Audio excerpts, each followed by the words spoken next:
Union வந்து இவ்வளவு பிரம்மாண்டமாக இவ்வளவு கூட்டத்தோட, அதாவது டைரக்டர்ஸ் யூனியன் கூட பதவியேற்புக்கு இவ்வளோ டைரக்டர்ஸ் வந்ததில்லை. டைரக்டர்ஸ் யூனியன் வந்திருக்காங்கன்னா அது புதிய ரத்தம் வந்து வந்திருக்கு. அது ஒரு வகையில் வந்து சிறப்பு தான். புதிய ரத்தம் வர்றதுங்கிறது ஒரு சிறப்பான விஷயம். தமிழ் திரைப்படத்துறையில் இப்போ இருக்கிற காலகட்டத்தில் எல்லோரும் இணைந்து சுமூகமாக பணியாற்றினால் மட்டும்தான் சங்கங்கள் இன்னும் சிறப்பாக இருக்க முடியும். அதை வந்து மிக சிறப்பாக உணர்ந்து புதிய நிர்வாகிகள் சிறப்பாக பணியாற்றணும். நான் சொல்லும்போது சொன்னாங்க எவ்வளோ கஷ்டம்னு. கஷ்டம்னு இல்லை, இருக்கிற எல்லாரையும் வந்து ஒன்றிணைக்கிறதுங்கிறது, ஒரு குடும்பமாக ஒன்றிணைக்கிறதுங்கிறது ரொம்ப உண்மையிலே கஷ்டமான விஷயந்தான். அது மட்டும் இல்லாமல் வந்து மணி சார் பேசும்போது சொன்னார், படைப்பாளிகள் ஆரம்பித்து அதை வந்து எந்த பெப்சியை எடுத்து போராடினாரோ அந்த பெப்சியை காப்பாற்ற வேண்டிய இடத்துல வந்து உட்காந்துருக்காருன்னு.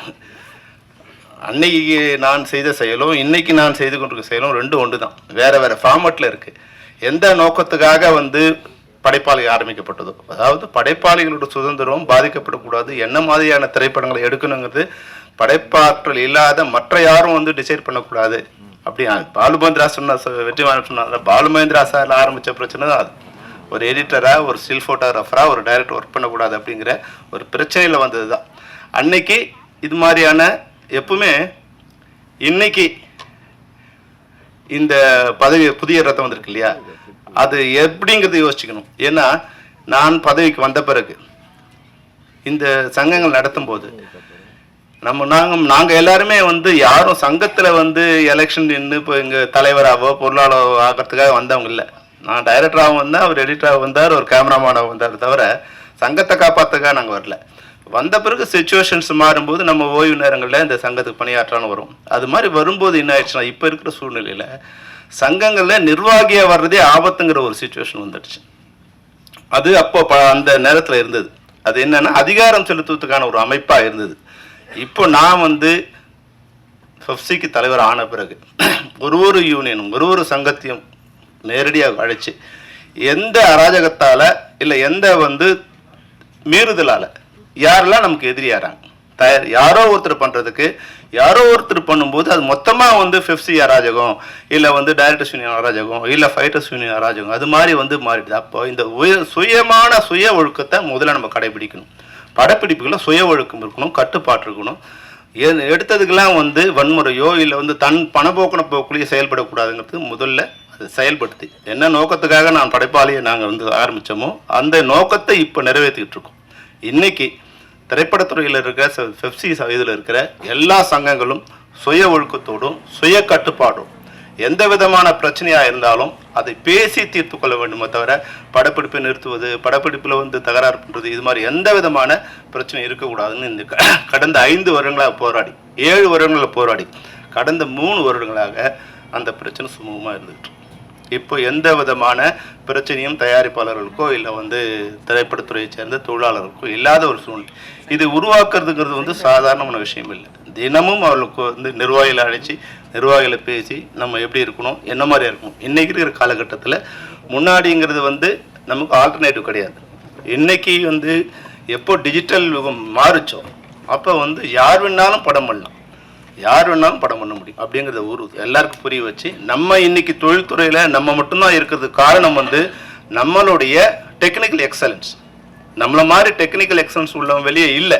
அதனால் நம்ம இன்னும் வந்து பண்ணிக்கிட்டு இருக்கோம். அப்போ இந்த டெக்னிக்கல் எக்ஸலன்ஸ் எல்லாரும் அப்டேட் பண்ணிக்கணும் அப்படிங்கிற ஒரு சுய ஒழுக்கத்தையும் தொழில் வளத்தையும் எல்லா சங்கங்களுக்கும் நாங்கள் வந்து பண்ணணுங்கிறதுல சொல்லிகிட்டு இருக்கோம். அதை சிறப்பாக செஞ்சிட்ருக்கோம். இதில் சில பிரச்சனைகள் வரத்தான் செய்து, நான் இல்லைன்னு சொல்லலை. அதுபோல் இப்போ மணி சார் சொல்லும்போது இவர் வெற்றிமாறனும் யார் பேசினா முன்னாடி இளவரசன் பேசும்போது சொன்ன விஷயம்னா உண்மையில் நல்ல விஷயம் என்னென்னா, பொதுவாக ஒரு பதவி ஏற்புன்னா தோல்வி அடைஞ்சவங்க அந்த பதவிக்கு வரமாட்டாங்க, பதவி ஏற்பு கூட வரமாட்டாங்க. அவ்வளோ ரைவல்ரி இருக்கும். ஆனால் இந்த சங்கத்தில் உண்மையாகவே ஒரு சந்தோஷமான விஷயம் என்னன்னா, உமாசங்கர் பாபுவும் அசோக் மேத்தாவும் இங்கே வந்து இந்த பதவி ஏற்றுக்கு அவங்க உட்காந்து இந்த மேடையில் இருக்காங்கன்னா இந்த மாற்றத்தை உருவாக்கியது நான் தான். அதுதான் எனக்கு சந்தோஷம். வந்து வெற்றி தோல்வி இதெல்லாம் விஷயம் இல்லை, வந்து புதுசாக வந்திருக்காங்க. இதே மாற்றம் எங்கள் யூனியனில் நடந்தது. இப்போ அமீர், சேரன் இவங்கெல்லாம் வந்து ஒரு 10 வருஷத்துக்கு முன்னாடி புதுசாக வரணும்னு நினச்சாங்க. ஆனால் இதை வந்து எனக்கு தெரிஞ்சிருந்தா நான் உடனே அசோக் மேத்தா கூப்பிட்டு சொல்லுவேன், வித்ரா பண்ணி. ஏன்னா இன்னைக்கு மேடையில் வந்து இவ்வளோ டைரக்டருக்கு காரணமே வெற்றி பெற்ற எல்லா எடிட்டர்ஸும் இன்னைக்கு மார்க்கெட்டில் இருக்காங்க. அவங்க வந்து படம் பண்ணிட்டு இருக்காங்க, எல்லா டைரக்டர்ஸும் கனெக்ஷன் இருக்காங்க. ஸோ அவங்க எல்லாருமே கொண்டு வந்து இன்னைக்கு அவங்க டைரக்டர் உட்கார வச்சுட்டாங்க. அப்போது யங் பிளட் வரும்போது நீங்கள் கூட வித்ரா பண்ணியிருக்கலாம்னு கூட நான் சொல்லியிருப்பேன். நிச்சயமாக எலெக்ஷன் நடந்ததும் தெரியாது, பெரும்பாலும் வந்து நடக்கிற மாதிரி அவங்க யூனியன் வந்து ஒரு சாஃப்டான யூனியன், வெளியே இது வரைக்கும் தெரியாது. இன்னைக்கு தான் இவ்வளோ பேர், இவ்வளோ கேமராஸோ இவ்வளோ பேர் அரங்க நிறைஞ்சிருக்கிறது இன்னைக்கு தான் எனக்கு தெரிஞ்ச முதல் முறை. முதல்ல ஒரு 3 ரோல் மட்டும் தான் ஆள் இருப்பாங்க, அது வந்து பெப்சி சங்க நிர்வாகிகளாக இருப்பாங்க. வந்தவொடனே வந்து மாலை போட்டு போகிறவங்க இருப்பாங்களே தவிர வந்து எடிட்டர்ஸ் யூனியன்லேருந்து வந்தவங்க வந்து ஒரு 5-6 பேர் தான் இருப்பாங்க. ஆனால் இன்றைக்கி மனம் நிறைந்து நீங்கள் எல்லாரும் சேர்ந்துருக்கீங்க. கோபி வந்து சொல்லும்போது நிறைய விஷயங்களை சொன்னாங்க. ஒரு நல்ல விஷயத்துக்கு வந்து நல்ல தொடக்கம் இதுவாகிடும். அப்போ இந்த தொடக்கம் வந்து அவங்களுடைய எண்ணம், இந்த 50 வருஷத்தில் யாரெல்லாம் இதெல்லாம் பண்ணாங்க அப்படின்னு வந்து பழைய ஆட்களை நினைவு கூர்ந்து பழைய நிர்வாகிகளை மேடையில் உட்கார வச்சு இவங்க பதவி ஏற்கிற விஷயம் வந்து உண்மையிலேயே நல்ல விஷயம். அது மட்டும் இல்லாமல் நான் இந்த மேடையில் இன்னும் 2 இதுக்கு வர்றதுக்கு காரணம் வந்து, நான் முதல்ல வந்து பி கந்தசாமி அவங்ககிட்ட தான் எடிட்டிங் அசிஸ்டண்ட்டாக ஒர்க் பண்ணிட்டு இருந்தேன். முதல்ல வந்து எடிட்டிங் அசிஸ்டண்ட்டாக ஒர்க் பண்ணேன். அங்கே வரும்போது R Sundararajan sir, Manivannan sir இவங்களாம் அங்கே வந்து அவர்கிட்ட ஒர்க் பண்ணிட்டு இருக்கும்போது அன்றைக்கி விஜயவாகினியில் வந்து ஒரு 20, உங்களுக்கு தெரிஞ்சிருக்கும், வந்து ஒரு 20-15 எடிட்டிங் ரூம் ஒரே இடத்துல இருக்கும். எல்லா டைரக்டர்ஸும் அங்கே தான் வருவாங்க. இப்போ எல்லாருமே வந்து பார்த்து கே ரங்கராஜிலேருந்து பாரதி ராஜா சார்லேருந்து அன்றைக்கி இருக்கிற எல்லா டைரக்டர்ஸும் பெரும்பாலும் 80% அங்கே தான் இருப்பாங்க, அவர்கிட்ட அசிஸ்டண்ட்டாக சேர்ந்து. அதுக்கப்புறம் மணிவண்ணன் உதவியாளராக இருக்கும்போது நான் முதலாக வந்து அசிஸ்டன்ட் டைரக்டருங்கிற இடத்துக்கு போனது வந்து இப்போ கௌதம் சாரோட ரூமுக்கு தான் நான் வந்து எங்கே இருக்காங்க கௌதம் சார் ரூமுக்கு தான் வந்து எடிட்டிங் அசிஸ்டண்ட்டாக போனேன். அப்போல்லாம் வந்து என்னென்னா அசிஸ்டன்ட் டைரக்டர் வந்து எப்படின்னா நித்திய இது என்னது பூர்ணகன் நித்தியகண்ணு பூர்ண ஆயுசுங்கிற மாதிரி எந்த நேரம் ஒன்றாலும் வந்து யார் வேணாலும் வேலையிலேருந்து எடுத்துடலாம்.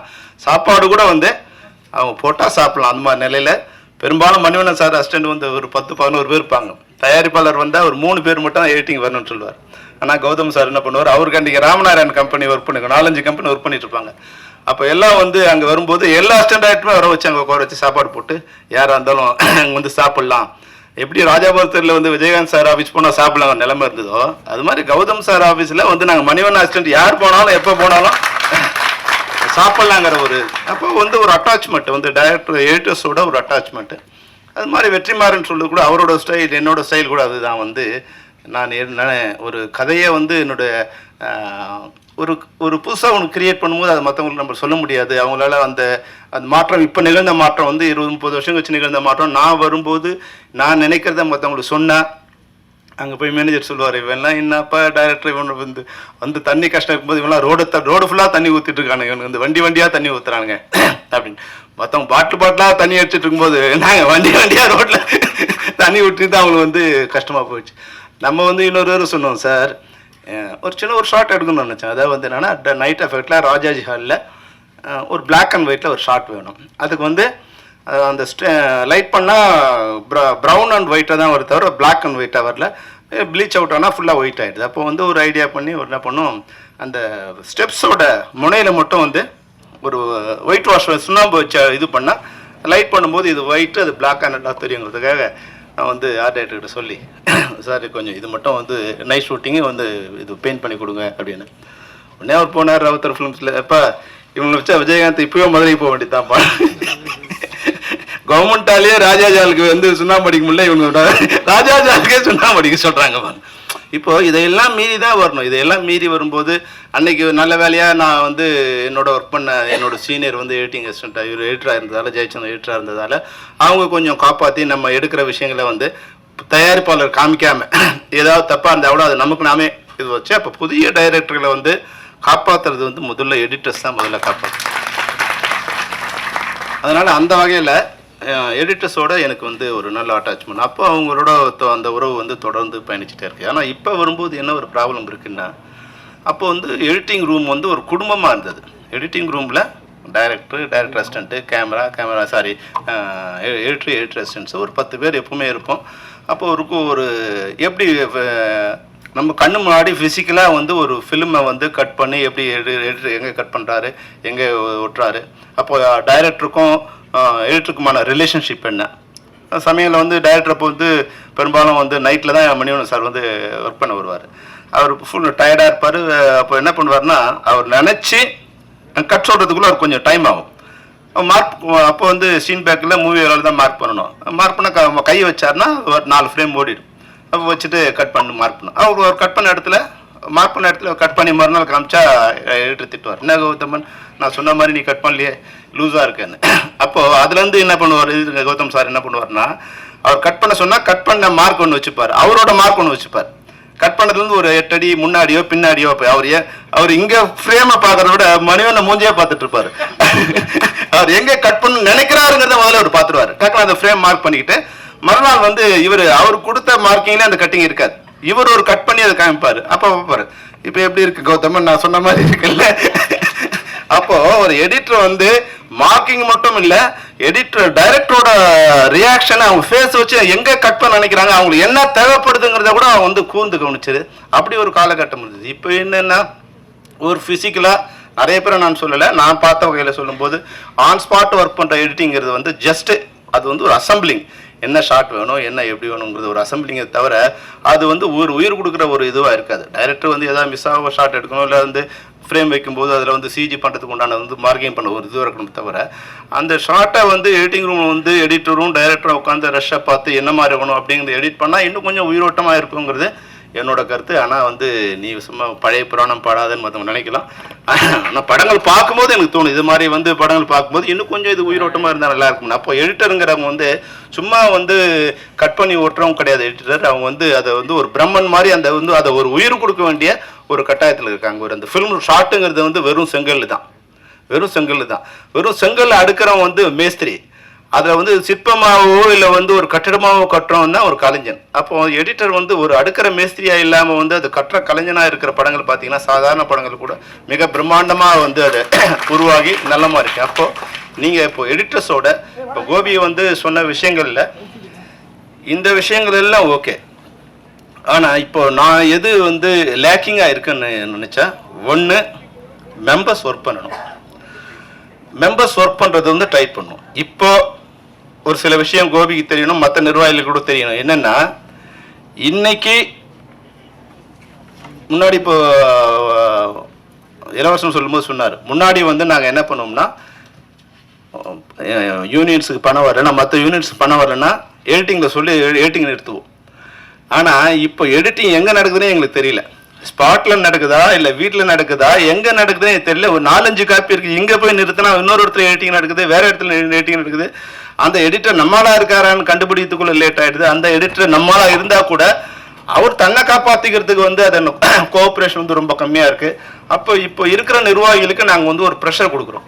ஏன்னா இப்போ 23 யூனியன் எப்படி ரன் ஆகுதுன்னா ஒருத்தரை நம்பி அப்போ ஒருத்தருக்கு பணம் வரலைங்கிற போது இது ஷூட்டிங் ஸ்பாட்டாக இருக்கும்போது டைரக்டருக்கு ஒரு ப்ரெஷர் கொடுக்குறோம், எடிட்டிங்காக இருக்கும்போது எடிட்டருக்கு ஒரு ப்ரெஷர் கொடுக்குறோம், ரீ ரெக்கார்டிங் நடக்கும்போது மியூசிஷியனுக்கு ஒரு ப்ரெஷர் கொடுக்குறோம். அது அப்போ அந்த இது வரும்போது தான் இந்த அவங்களோட அதாவது வந்து அவங்களோட உழைத்த ஊதியம் கூட வாங்குறதுக்கு சில இடங்கள்னால கஷ்டமாக இருக்குது. அப்போ நம்ம வந்து ஒரு ஆர்கனைஸ் பண்ணுறோம். அப்போ ஆர்கனைஸ் பண்ணும்போது நம்ம மெம்பரே நமக்கு அகைன்ஸ்டாக கூட ஆகிற ஒரு சுச்சுவேஷன் வந்துடுது. அப்போ எடிட்டர் வந்து ஒரு ப்ரெஷர் கொடுத்தா அந்த எடிட்டர் வந்து கஷ்டப்படுறாரு. இப்போ இன்னைக்கு வந்து கோபிக்கு வந்து ஒரு சின்ன அட்வைஸ்னா, பழனியப்பனுக்கு என்ன அட்வைஸ்னா, இன்னைக்கு உனக்கு போட்ட ஓட்டு எல்லாம் உனக்கு ஆதரவான ஓட்டு இல்லை, பழைய நிர்வாகத்துக்கு எதிரான ஓட்டு தான் உனக்கு வந்த ஓட்டை தவிர அது என்னன்னா நாங்கள் கொடுத்த ப்ரெஷர். நாங்கள் என்ன பண்ணுறோம், அந்த எடிட்டர் வந்து ஒர்க் பண்ணுறாரு, அவர் நான் மெம்பர் வச்சு ஒர்க் பண்ணுறாரு, அவர் டெய்லி தினத்தந்தி பேப்பரை எடுத்துகிட்டு எந்தெந்த பேப்பர்லாம் நான் மெம்பர் வச்சு ஒர்க் பண்ணுறாங்க இதையெல்லாம் நாங்கள் வந்து உட்காந்துட்டு ஒரு 4-5 பேர் வந்து அதை பார்த்துட்டு ஒரு இதுவாக வந்து ஒரு ப்ரெஷர் கொடுப்போம். அப்போ வந்து அவங்க இருக்கிற மெம்பர்ஸை நான் மெம்பர்ஸோட ஒர்க் பண்ணும்போது குறைஞ்சபட்சம் அவங்களுக்கு வந்து மெம்பர்ஸ் வச்சு ஒர்க் பண்ணுறதுக்கு உண்டான இன்ஸ்ட்ரக்ஷன் கொடுப்போம். அது அவங்களால பண்ண முடியாது. ஊதியத்தாலேயோ இல்லை என்ன பிரச்சனை இன்றைக்கி என்னென்னா அதை ஒர்க் பண்ண வர்றவங்க அபரீதமாக வந்து ஒன்று எடிட்டிங் இன்றைக்கி வந்து ரொம்ப நான் மெம்பர்ஸ் ஒர்க் பண்ணுறது டைரக்டர் 90% மெம்பர்ஸ் நான் மெம்பர்ஸ், அப்புறம் எடிட்டர்ஸ் 60-50% நான் மெம்பர்ஸு, மியூசிஷியன் ஒரு மியூசிஷியன் முன்னாடியாவது வந்து ஒரு ஸ்டுடியோவில் ரெக்கார்டிங் நடக்கும், நாங்கள் போய் பார்க்க முடியும். இன்றைக்கி வந்து எடிட்டிங் அப்புறம் வந்து ரீ ரெக்கார்டிங் வந்து எடிட்டிங்காவது இந்தியாவில் நடக்குது. ரீரெக்கார்டிங் வந்து ஆஸ்திரேலியாவிலையும் பிரான்ஸ்லையும் இங்கிலாந்துலையும் ஒரு ட்ராக் அங்கே ரெக்கார்ட் பண்ணும்போது அதை கொண்டு வந்து இங்கே ஜாயின் பண்ணி இங்கே மிக்ஸ் பண்ணும்போது யாரோட கண்ட்ரோலையும் இல்லை. அப்போது எல்லாரும் மெம்பராக இருக்கும்போது எல்லாரோட வாழ்வும் சிறப்பாக இருக்கும். அப்போ சில நேரங்களில் சில சங்கங்களுக்கு எங்கள் ஃபெஃப்சிலேருந்து ஒரு ப்ரெஷர் போகுது, இதெல்லாம் நீங்கள் கவனிக்கணும். அதை வந்து சில சங்கங்கள் வந்து செயல்படுத்த முடியும் போது உறுப்பினர்களே வந்து எதிரியாக கூட காலகட்டம் மாறுது. அப்போ அது மாதிரியான இது கூட உங்களுக்கும் வரலாம். அப்போ எப்படி வந்து அந்த அணுகுமுறையில் ஒரு வேலை இப்போ என்ன கூட வந்து நான் ஷூட் பண்ணி கேப்டன் மோட் ஷூட் பண்ணிட்டு இருக்கும்போது அப்போ பாலகிருஷ்ணன் ஒருத்தர் வந்தார், அவர் ஈசி மெம்பராக இருக்கார். ஷூட்டிங் நிறுத்தினார். என்ன இன்னும் மெம்பர் ஆகலை நீ? ஓ நான் டிஎஃப்டி படிச்சிருந்தேன், இதுக்கே நான் எங்கே மெம்பர் ஆகுறது? அப்போ என்னன்னா வரும்போது ரப்சர் பண்ண வரும்போது நமக்கு வந்து ஒரு ஈகோ வந்துடுது, ஒரு வந்து கோவம் வருது. ஆனால் மறுநாள் வந்து ஆர்சி சக்தி சார் வந்தார். தம்பி நீங்கள்லாம் வந்து இப்போ படம் இப்போ சக்ஸஸாக இருக்குது, நீங்கள்லாம் யூனியனில் இருந்தால் எங்களுக்கு மரியாதை, நீங்கள் இருக்கலாம் இல்லை. உடனே நான் வந்து அவர் மெம்பர் ஆகிட்டு லைஃப் மெம்பர் ஆகிட்டு அவர்கிட்ட பணம் கொடுத்தேன். சார் நான் இப்போ சொன்னேன், சார் வந்து தயவுசெய்து இது மாதிரி வர்றவங்க வந்து ஸ்பாட்டில் வந்து இந்த அராஜகம்லாம் இருக்கக்கூடாது சார். வந்து அவன் ஏதோ வந்து பெரிய இது மாதிரி வந்து எங்களை அராஜகம் பண்ணும்போது கோவம் வருது. அப்போ உங்களை மாதிரி அவங்ககிட்ட பிஹேவ் பண்ணியிருந்தான்னா நிச்சயமாக நான் வந்து அன்னைக்கே ஜாயின் ஆயிருப்பேன் சார். அதுதான் என்னோட நான் என்ன மனநிலையில் இருந்தனோ அதுதான் இன்றைக்கி வர டைரக்டரோ இன்றைக்கி வர எடிட்டரோ அந்த எந்த டெக்னீஷியன் இருந்தாலும் அந்த மனநிலை இருப்பாங்க. அப்போ எங்கள் நிர்வாகிகள் கூட நான் என்ன சொல்கிறேன்னா எந்த நேரத்தையும் அவங்கள போய் ஹராஸ் பண்ணுறதோ இல்லை அவங்களோட ஈகோ டச் பண்ணுற மாதிரி இல்லாமல் அவங்களுக்கு எக்ஸ்பிளைன் பண்ண சொல்லி சேர்ந்துருந்தா கூடி வாழ்ந்தா என்ன நன்மைங்கிறது முதல்ல அவங்களை எக்ஸ்பிளைன் பண்ண சொல்லி அதுக்கப்புறமா அவங்கள இருக்க சொல்கிறோம். ஆனால் என்ன பண்ணாலும் வந்து சில பேர் வந்து அதை எடுத்துக்கிறது இல்லை. அப்போ என்ன பண்ணுறது, சாம பேத தான தண்டத்துக்கு வரும்போது சில நேரங்களில் வந்து நம்ம மேலே கோவம் வருது. ஆனாலும் அந்த பொசிஷனில் அது மாதிரி இருக்கும்போது அது நம்ம மாற்ற முடியாது.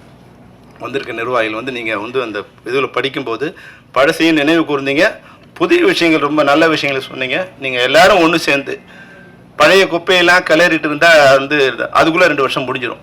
இன்றைக்கி தொடங்குனீங்கன்னா இன்னையிலேருந்து உங்களுடைய அந்த வாக்குறுதியில் நிறைவேற்றத்துக்கான என்ன விஷயம் அப்படிங்கிறத சீர்தூக்கி அதை சிறப்பாக செய்ய வேண்டும். உங்களுக்கு சம்மேளனம் அனைத்து வகைகளும் வந்து உதவிகரமாக இருக்கும். நீங்களும் சம்மேளனத்துக்கு உதவிகரமாக இருக்க வேண்டும் என்று கூறி விடைபெறுகிறேன். நன்றி, வணக்கம்.